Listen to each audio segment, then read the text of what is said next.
Bismillahirrahmanirrahim. Assalamualaikum warahmatullahi wabarakatuh. Saya haturkan selamat datang kepada akang-akang yang dari Desa Kerandon, Kecamatan Talun, Cirebon, di Karapyak, Desa Sarwadadi. Mudah-mudahan kedatangan akang-akang dari Cirebon akan membawa keberkahan bagi kita semua. Mungkin tujuan dari teman-teman Kerandon ingin mengetahui ini ya, sejarah Karapyak sama berderet kerajaan di sini ya. Cuman sebelumnya saya mohon maaf, saya berbicara tidak memakai buku atau dari buku. Ini hanya informasi dari orang tua yang alhamdulillah udah kita lain diinformasikan yang lain. Jadi teman-teman dari Kerandon alhamdulillah datang ke Karapyak, dan di sini Karapyak ini dahulu merupakan pintu gerbangnya kerajaan Indraprahasta. Di sini, alhamdulillah, kalau kata orang tua bahwa pintu gerbangnya kerajaan Indraprahasta di sini, informasinya. Sebelum saya berbicara tentang sejarah Indraprahasta, terlebih dahulu saya informasikan bahwa Karapyak ini menurut arti yaitu sarana penyeberangan. Kalau Karapyak itu ya, Karapyak itu sarana penyeberangan. Jadi kita mau nyebrang kemana nih? Ya, mau nyebrang kemana? Yang alhamdulillah kebetulan sekali di sini ada dipakai tempat jemaah Nurul Madinah Kabupaten Cirebon yang diketuai oleh Kang Anton Maulana, anggota DPR Kabupaten Cirebon. Dan alhamdulillah jemaahnya itu banyak kan, jemaahnya banyak dari wilayah Cirebon maupun dari Bandung, dari Jakarta, dari Bogor, dari Jawa Tengah, Jawa Timur juga banyak di sini. Ratusan, alhamdulillah. Malahan ada juga Ketua Pemuda Asia Afrika juga jemaah sini. Iya, Kang Sadam, Ketua Pemuda Asia Afrika.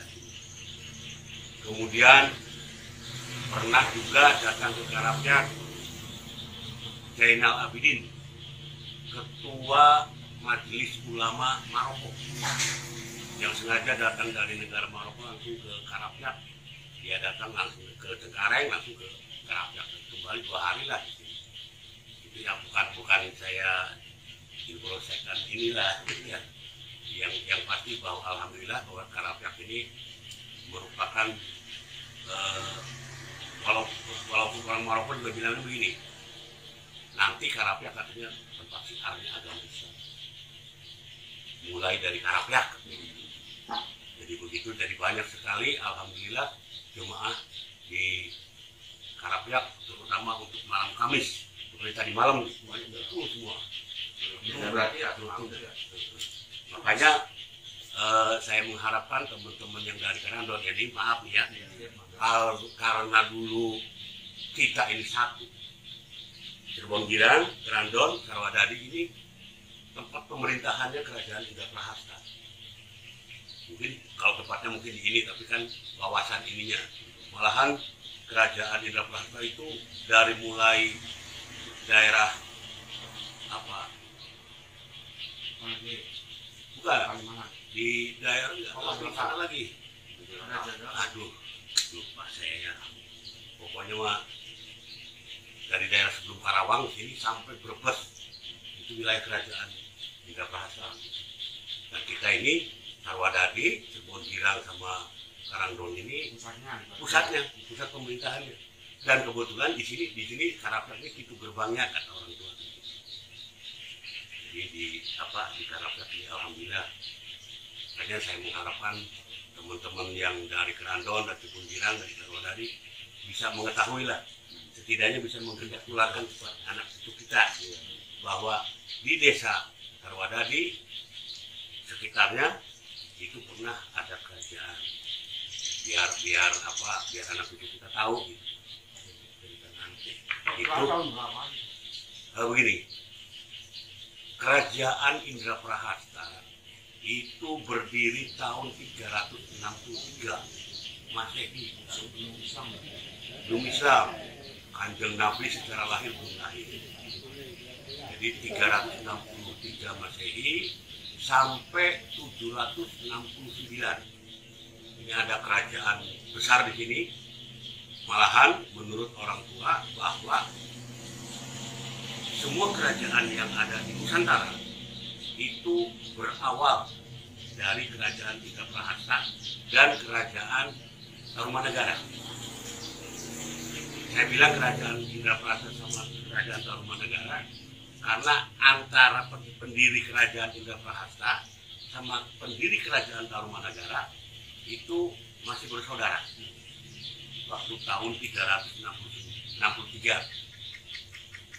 Pendirinya bernama Maharsi Sentanu Murti atau Maharsi Sentanu Dewa, pendiri kerajaan Indraprahasta.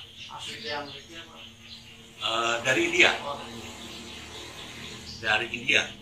Jadi kebetulan di sana di India ada kerajaan namanya Talangkayana.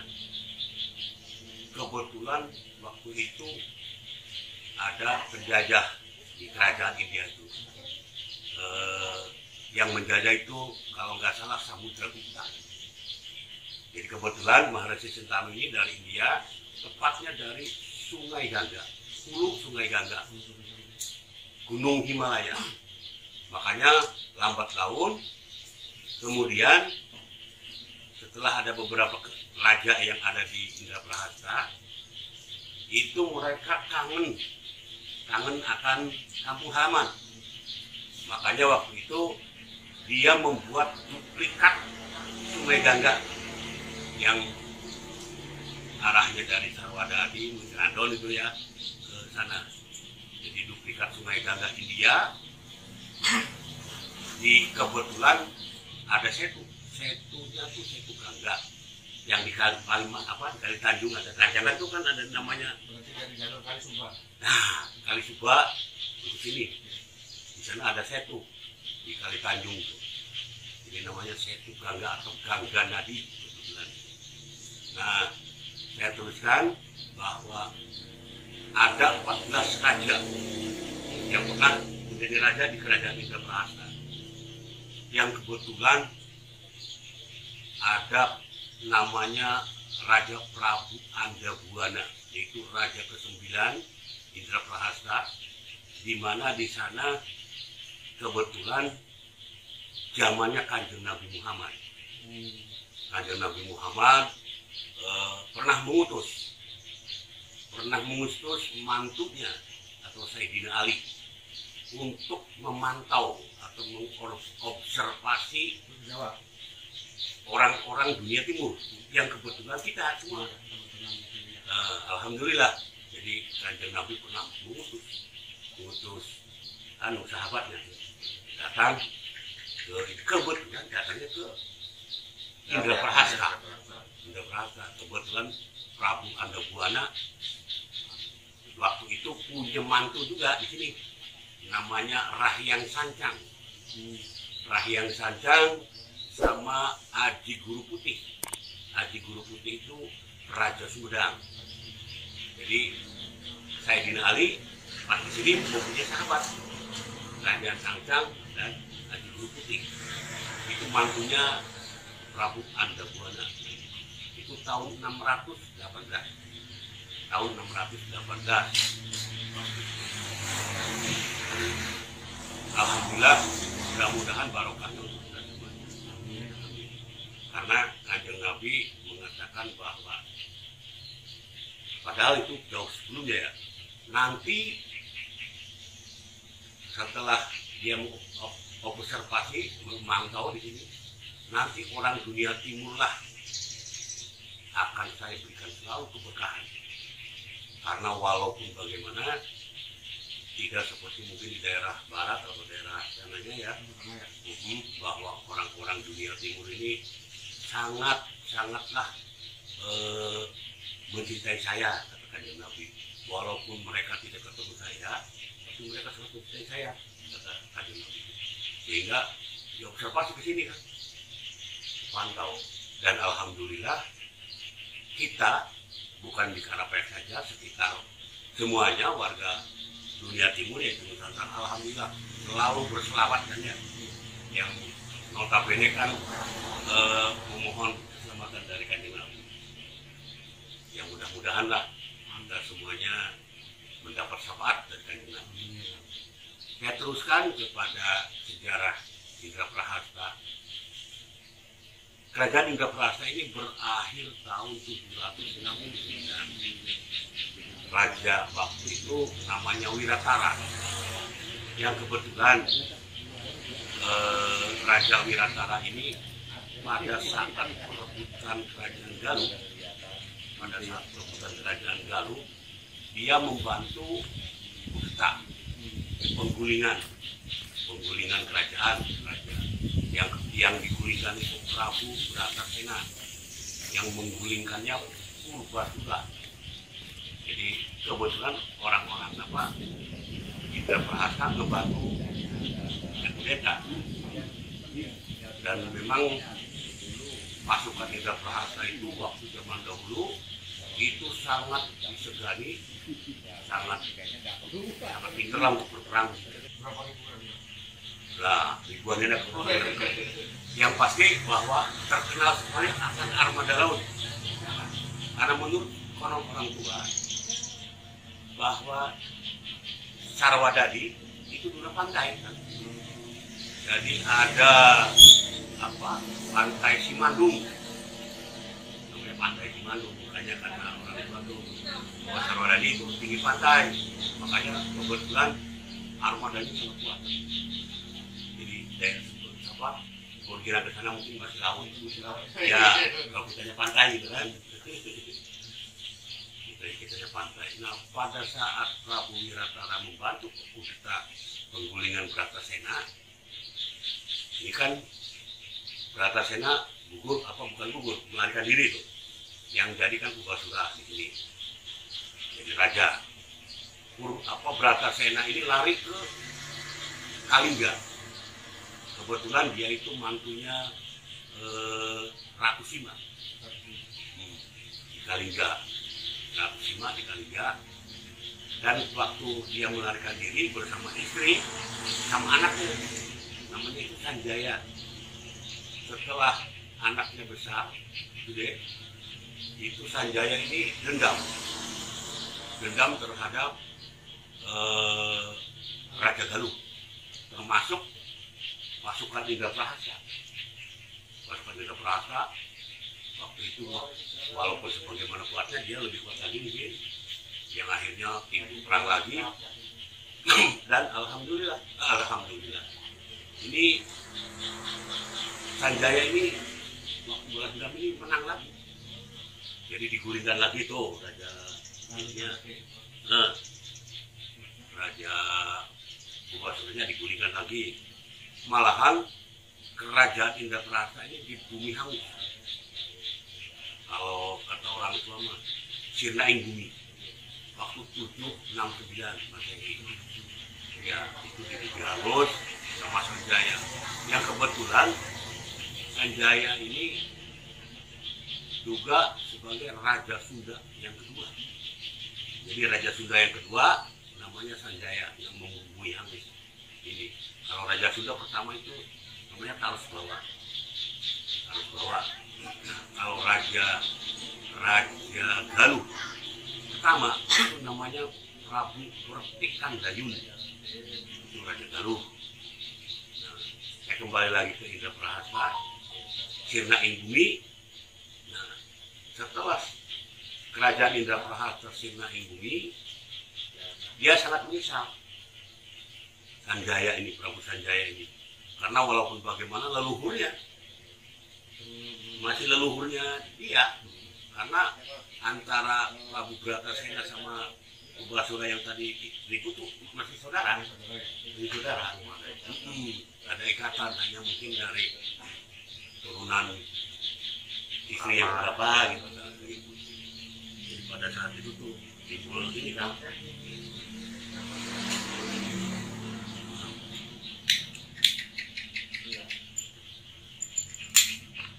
Jadi Kirna Indumi. Nah, setelah dia menyesal bahwa kerajaan Indraprahasta di bumi hangus, dia mendirikan lagi kerajaan, namanya kerajaan Wanagiri.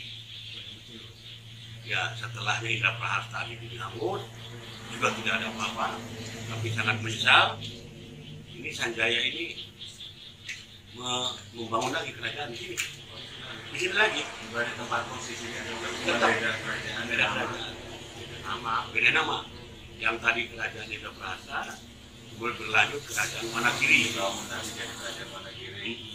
Raja pertama Wanagiri adalah Adipati Kusala namanya.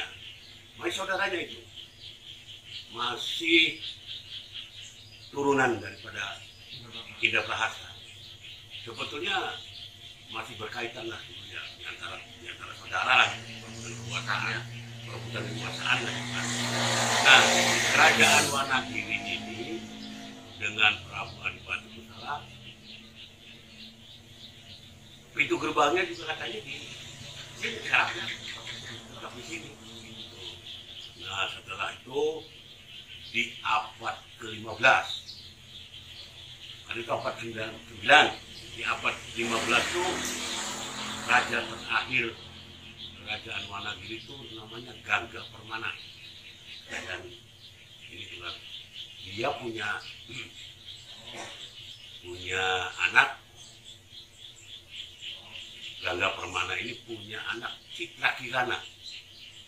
Yang Citra Kirana ini istri daripada Ki Ageng Kasmaya. Kalau Ki Ageng Kasmaya itu nama aslinya Giri Dewata.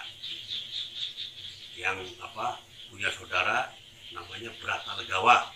Ki Ageng Kasmaya punya saudara namanya Brata Legawa.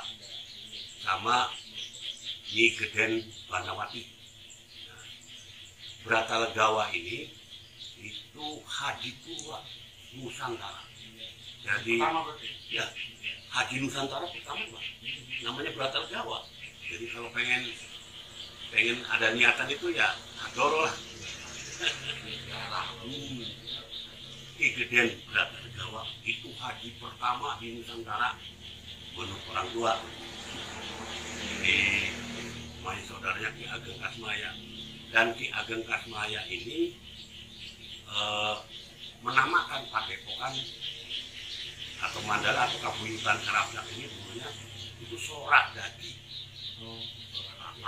Awal Sorak Dadi. Jadi apa sebabnya ada Sorak Dadi? Di sana dikatakan bahwa Sorak itu suara, jadi setiap ucapannya itu jadi.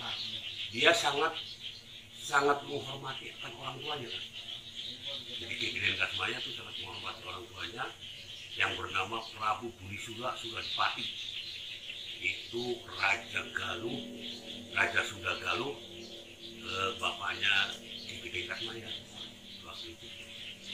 Jadi ada Raja Galuh yang bernama Burisura Suradipati atau Prabu Lelea atau Prabu Borosmora. Yaitu itu bapaknya Ki Geden Kasmaya. Dan ada kaitan dengan Pontianak? Ya itu kan, ini sana, Ciamis. Iya, itu. Karena Prabu Borosmora atau Prabu Lelea atau Prabu Burisura itu sebagai Raja Sunda Galuh itu menggantikan kakaknya. Namanya Prabu Linggabuana.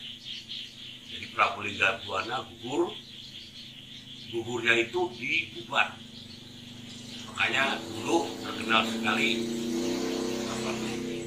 gugurnya dari Raja Sunda itu di Tuban. Nggak ada perang Tuban. Mungkin mendengarnya ada perang Tuban. Itu perangnya antara Sunda dan Majapahit. Padahal waktu itu saya informasikan bahwa orang-orang Sunda beserta Raja Sunda yang namanya Liga Buana itu mau mengantarkan anaknya Dyah Pitaloka. Dyah Pitaloka ini mau dikawinkan sama Prabu Tembung.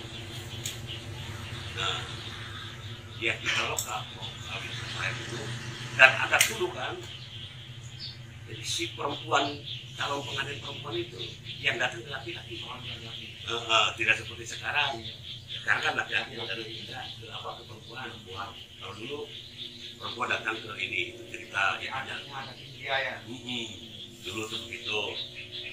Nah, di perjalanan kebetulan di Desa Buah, Jawa Tengah, itu terjadi keributan mungkin dengan Pati Gajah Mada, barangkali ada masalah apa gitu. Salah paham atau mungkin Gajah Madanya senang juga sama Dyah Pitaloka gitu. Nah, ribut, Raja Sunda terbunuh. Melihat orang tuanya terbunuh, Ratu Dyah Pitaloka juga bunuh diri. Nah, di kerajaan Sunda kan berarti nggak ada raja. Nah, itu pengganti yang tadi saya sebutkan, Prabu Bunisura Suradipati itu, adeknya itu. Nah, setelah itu kedudukan Karapyak ini yang tadinya Mandala itu bernama Suradadi, yang akhirnya sekarang terkenalnya Sarwadadi. Dan alhamdulillah di sini merupakan itu gerbangnya kerajaan Jinakrasa dan kerajaan Wonogiri.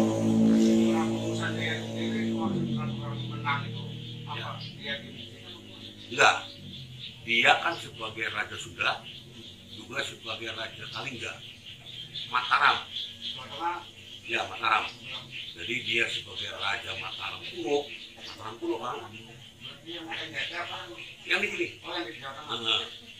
Yang daerah Jogja. Jadi di tengah Jawa Tengah. Sanjaya sebagai Raja Sunda yang kedua, menggantikan tahun bawah juga sebagai Raja Kalingga, juga sebagai Raja Mataram kuno. Nah, kita kembali ke Wonogiri. Berarti tadi yang saya informasikan, raja terakhirnya itu Gangga Permana yang punya anak Citra Kirana. Ya. Citra Kirana ini nikah sama Ki Gedeng Kasmaya. Ya. Ki Gedeng Kasmaya beserta Ratna Kirana ini punya anak lagi, punya ratu namanya Arum Sari. Makanya ada Arum Sari gitu ya. Arum Sari namanya Arum Sari. Nah, Arum Sari ini nikah sama Ki Danusela atau Ki Kuwu Alang-alang. Ki Danusela tuh Kuwu pertama. Kalau Ki Danusela itu adiknya Ki Danuwarsi. Jadi begini, Sang Hyang Danusenta yang ada di Gunung Dieng, Gunung Dieng, punya anak bernama Ki Danuwarsi beserta Ki Danusela. Ki Danusela ini atau Ki Gedeng Alang-alang ini menjadi kuwu pertama di Cirebon. Nah, setelah itu Ki Danusela sama Arum Sari punya anak yang bernama Nyi Ratna Liris. Nikah sama Mbah Kuwu, Raden Walang Sungsang itu. Nah, Mbah Kuwu nikah sama itu punya anak Pangeran Karbon. Di sini. Jadi itu sekilas informasi Daprasta, Wonogiri, kemudian Cirebon. Dan kemudian pada zaman Wonogiri terakhir, kerajaan Wonogiri ini pecah menjadi 4. Cirebon Girang, kerajaan Cirebon Girang, kerajaan Surantaka, kerajaan Singapura, juga kerajaan Jambura. Ya, jadi setelah itu perkembangan ke sini yang sampai sekarang ini. Nah, sekilasnya begitu kan. Yang pasti bahwa pada saat itu saya kembali lagi ke Sukarno Murti, waktu datang ke sini kan di pantai Simanung tuh, di Ragung aja kan ya. pantai Simandung. Jadi dia tuh datang ke pantai Simandung dari dia itu hanya ditemani oleh seekor kuda tentang hewannya. Ya, kuda putih datang di Simandung. Kebetulan dia pakai sampan atau perahu yang sekarang menjadi batu. Perahu kecil seperti barunya. Batu perahu yang ada di Simandung. Ya, Nah, bukan perahu yang gede, bukannya. Perahu iya. Hanya ditemani seekor kuda. Kalau kudanya itu buat transportasi buat di darat ya. Kalau tidak dulu kan belum ada motor ya. Tidak pakai kuda, jadi kemana-mana ada kudanya. Nah begitu ceritanya. Jadi di sana di pantai Simandung kebetulan ada Gunung Cangak. Gunung Cangak itu walaupun gunungnya kecil, itu aktif bang. Cirinya apa? Di bawahnya kan banyak belerang sih. Dulu waktu itu banyak belerang. Nah, panas ya sekarang juga masih masih aroma belerangnya masih. Cuman kalau dulu mah dimanfaatkan oleh masyarakat kita, kalau ada di Kupang, Randon, itu ngomong Batak tuh, ngambilin apa? Belerangnya itu kan. Jadi walaupun gunungnya kecil, tapi belum aktif. Nah di situ bersemayam juga Sang Hyang Bangu. Sang Hyang Bangu itu gurunya punya Raden Walang Sungsang. Di mana waktu perjalanannya Raden Walang Sungsang, dia pergi dari keraton Pajajaran, ketemu dengan Sang Hyang Danuwarsi, berburu dia ke Sang Hyang Danuwarsi, malah nikah. Nah, nikah sama anaknya Sang Hyang Danuwarsi, namanya Endang Gelis. Ya, namanya Endang Gelis ada di Selakang tuh, Endang Gelis. Nah, adiknya Sang Hyang Danuwarsi kan namanya Danusela, Sang Hyang Danusela. Yang tadi saya ceritakan punya anak itu. Yang dikawin deh. Anaknya satu dari mana? Kalau dari anaknya apa Sang Hyang Danuwarsi kan Endang Gelis. Jelasannya adalah sekilas begitu. Berarti kalau dibilang sejarah, ketika Pangeran Walang Sungsang tiba di Sebelumnya, itu posisinya di daerah sini berarti ya? Ya. Artinya bukan semua hukum sana berarti. Oh iya, itu mah masih laut. Laut ya. Ya bukan masih laut tapi ada masih inilah. Iya masih banyak rawa-rawa. Jadi dia tempatnya di kita Iya di sama dari Keraton. Nah dia kan buka ini di Talun, buka tempat bersemedi. Talun itu kan dulunya tuh tempat bersemedi bahu, tirakat sambil memberikan wejangan terhadap ini santri-santri itu di Talunnya sendiri. Makanya ya punya kan banyak sekali ukuran bahu.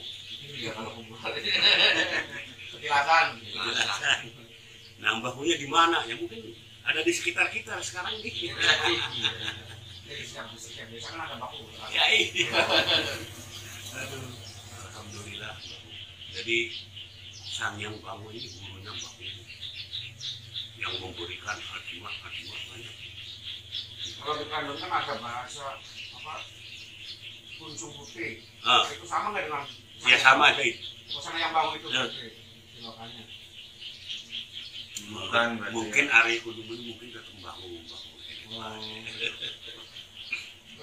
Diperkirakan betul waktu Raden Sentanu itu berlabuh di Simandung ya. Sekarang kan ke sungai ya. Ya. Berarti dulu sih nggak ada sungai betul ya kesini-sininya. Ya mungkin ada. Nah di situ kan terkenal adanya gedung kuda. Oh dulu. Di Simandung sebelah sana ada yang dodok. Dodok itu punya ya yang kayak balong tuh. Ini yang di batu perahunya itu selatan itu kan kuanak kan. Gitu. Ya. Diperkirakan luasnya kerajaan itu berapa hektar? Di mana ya dari Brebes sampai apa negara? Itu maksudnya pusat kerajaannya, pusat perumahannya, pemerintahannya. Ya itu yang saya belum bisa memberikan informasi itu. Karena begini, indra prahasta sirna ing bumi itu. Maksudnya apa itu? Kata-kata itu sih Siloka itu ya? Iya, jadi indra prahasta itu udah di bumi hangus, udah nggak ada bekas. Karena kalau menurut cerita mah, kalau di Jawa Barat, kerajaan-kerajaan di Jawa Barat itu kebanyakannya keratonnya itu terbuat dari kayu. Kebanyakannya, mungkin kalau fondasinya sih mungkin bata atau Kalau batu. bangunan batu yang gitu ya? Tidak seperti di wilayah lain mungkin ada.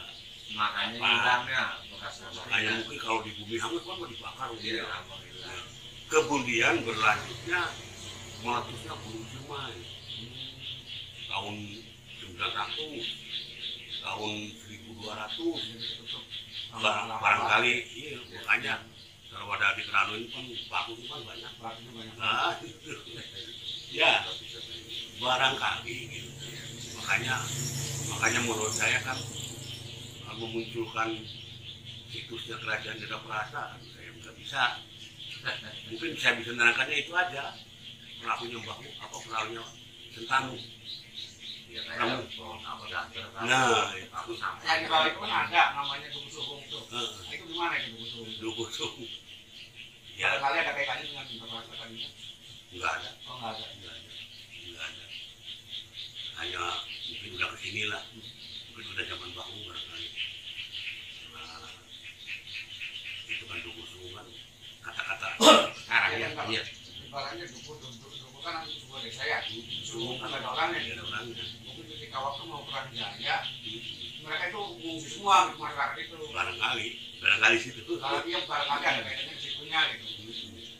Soalnya kalau kebetulan yang pasti bahwa antara Sarwadadi dan Kerandon ini dulunya satu naungan Pak Sudarman itu tuh kan. Ya nggak tahu tahun berapa gitu. Dan kebetulan kata orang tua juga bilangnya begini, kalau tempatnya di Karapyak itu awal akhir dua. Nah, jadi yang datang ke Karapyak itu tetap saudara, apalagi jemaah. Dulunya mungkin geger wareng atau kita pernah berkumpul seperti ini. Barangkali Iya, kenal dulunya ya. karena bilangnya begitu, orang-orang awal, orang-orang awal akhir di Karapyak. Jadi saya bukan mengambil Karapyak, cuma orang tua itu gerbangnya Kerajaan Jeda Prasa juga gerbangnya Ada tuh bukan suatu kuburan ya, bukan ya? itu gerbangnya kerajaan. Diperkirakan menghadap kemana kira-kira? Nah itu ya saya nggak bisa menerangkan. Tidak ada referensi yang Iya. dijelaskan seperti Iya. itu. Kalau saya orang tuanya juga ditanya begitu ya diam aja. Diam aja orang tua. Jadi nggak bisa menerangkan kemana, yang hanya dijelaskan itu gerbangnya apa kerajaan Jeda Prasa atau kerajaan mana itu Karapyak. Di mana Karapyak itu sendiri artinya sarana penyeberangan. Jadi kalau sarana penyeberangan bukan mau nyebrang kemana ini orang pelabuhan ya. Nah, artinya kita untuk mengarah ke Gusti Allah melalui apa ini? Ya, mungkin akan lebih inilah, lebih ngerti lah. makanya luas ya Luas. Iya. maknanya apa Ya, apakah ini ada orang yang pemaknanya tirakat di sini atau wiridan itu ada harapan apa melalui Karapyak sarana penyeberangan kan banyak tuh, ada di Jawa Tengah, di sini juga ada namanya Karapyak. Itu artinya Perbatasan Sarwadadi yang di atas itu ya, yang sebelah timurnya Waduk Laut. Kan ada kuburan juga. Itu kuburan apa? yang di mana tuh? Yang di atas Iya, yang batu perahu, yang di atas batu perahu yang wekannya itu. udah lewetannya Ya, itu tuh kan. sama di Nah, Sarwadadi. itu mas tempatnya kuburannya Kanjeng Sultan Matan Haji. Sultan Matan Haji itu kubur situ. Kalau itu siapa tuh? Kalau Sultan Matan Haji itu anaknya Sultan Sepuh keempat Amir Sena namanya. Amir Sena punya anak, kalau nggak salah Sultan Matan Haji, aslinya itu namanya Saifuddin. Saifuddin karena dia ngajinya memang sudah matang, kan mendapatkan bukan Sultan Matan Haji. Kemudian adanya namanya Surya Nagara yang ada di daerah apa tepi laut sana. Jadi itu Pangeran Matan Haji kan. Banyak sih kalau Surya Nagara itu laki-lakinya putih. Ya, jadi Kanjeng Sultan Matan Haji ini orang yang pinter apa tuh, di samping dia ngajinya udah matang, dia juga ahli strategis perang. Strategis perang di mana dia punya sahabat namanya apa, Sarip. Orang terkenalnya dengan perang Kedongdong. Perang awalnya Indonesia Di Bagus Red. Ki Bagus Red sama Ki Bagus Salim. Iya, di Bagus Red. Nah, itu temennya yang ahli perangnya dia, tapi ahli strateginya Kanjeng Sultan Matan Haji. Sultan Saifuddin itu terkenal sekali dengan perang Kedongdong. Perang Kedongdong ini perang awalnya Indonesia lawan penjajah. Itu berawal dari ini. Itu tahun kira-kira tahun 17 sekian lah, dilanjut sama Pangeran Diponegoro 1825 gitu. Jadi Sultan Matan Haji adanya di Sarwada ini sekitar Sung kan. Iya, di Karangsulung dulu. Kalau Karangsulungnya kan Kladon maksudnya. Kalau itu di atasnya. Sultan Matan Haji kan. Oh, itu maksudnya. Ada dua itu. Sultan Matan Haji sama Buyut Ratmaja. Rahmat. Masih ini. Jadi Sultan Matan Haji itu waktu itu mungkin karena dia ahli strategi, zamannya dengan penjajahan, sudah mulai penjajahan tuh. Rahmat itu pada jahatnya ya. Ya kayaknya gitu. Jadi berdua aja gitu. Sultan Matan Haji gitu kan. Kalau Sultan Matan Haji itu meninggalnya sih di apa? Di Kesepuhan. Iya, kalau katanya di daerah Kesepuhan sebelah Nah, selatan Kulon. ya, jadi meninggalnya di Kesepuhan, cuma mungkin sama muridnya dibawa lari ke sini. Karena di sini juga ada buyutnya atau saudara sepupunya, namanya Pangeran Arya Saningsingan. Ada di makamnya. Makamnya di mana? Di Sarwadadi ada. Yang makam panjang kan? Bukan. Kalau makam panjang itu orang tua nih, makam panjang itu tempatnya gaman-gaman Pusaka. tempat pusaka dia dulu. Di mana di Sarwadadi itu ada Ibu Lubang ya. Sebetulnya namanya bukan Lubang, Lubang. Ibu orang aku bilang ya Lubang. Padahal dia itu Raja Beluk Ulingkara, Sendok itu ya. Prabu Ulingkara. Ulingkara yang dia bersama sesepuh Sarwadadi pernah melaksanakan perhitungan satu patok. Ya. Jadi di Buyut Lubang, di sini ada Buyut Lubang. Ya, alhamdulillah Sarwadadi itu ada Gunung Tangak ya, ada juga Gunung Mas. Gunung Mas itu ada Di mana tuh? Gunung Mas, Bangun. Mangu katanya. Ada Gunung Mas, Gunung Tangak, ada Buyut Lubang, ada Makam Panjang. Makam Panjang itu yang jaganya di Gerbang. Makam Panjang, ada Pangeran Arya Saningsingan, ada ini. Jadi alhamdulillah. Mungkin karena dulunya kerajaan Sebelah mana? Yang paling tinggi. yang arah ke Kalebu, Perbatasan berarti ya? Berdasar. Jadi begitu sekilas. Dan mohon maaf nih. Alhamdulillah tidak di wawasan. Iya, ya. Nah, secara kita ini ya teman-teman yang